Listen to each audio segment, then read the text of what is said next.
ప్రవక్తల లేఖనములో రాయబడి ఉన్నది కనుక తండ్రి వలన విని నేర్చుకొనిన ప్రతి వాడును నా యొద్దకు వచ్చును అంటున్నారు. చూసారా, తండ్రి వలన విని నేర్చుకొనిన ప్రతి వాడు, స్వస్థతలు చేసేవాడు, ఆరాధన చేసేవాడు, గంతులు వేసేవాడు, దయ్యాలు ఎల్లకొట్టేవాడు వీడి కాదంట పరలోకం పోయేది. తండ్రి చెప్పిన మాటలని వినాలంట.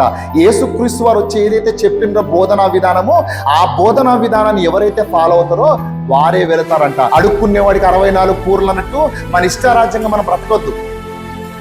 దేవుని వాక్యానుసారంగా నీ జీవితం ఉండాలా. వాడేదో చెప్పిండు, వీడేదో చెప్పిండు, అక్కడేదో జరుగుతుంది, ఇక్కడే, అది కాదు మనకు కావాల్సింది.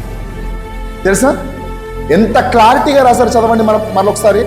అని ప్రవక్తల లేఖనములో వ్రాయబడి ఉన్నది కనుక తండ్రి వలన విని నేర్చుకొనిన ప్రతి వాడును నా యొద్దకు వచ్చును అంటున్నాడు అనమాట. విని నేర్చుకోవాలా, సత్యాన్ని అనుసరించాలా. మనం వాక్యానుసారమైన జీవితం మనలో ఉంటే మనము దేవుని దగ్గరికి చేర్చబడతామని వాక్యం సెలవిస్తుంది తెలుసా అండి.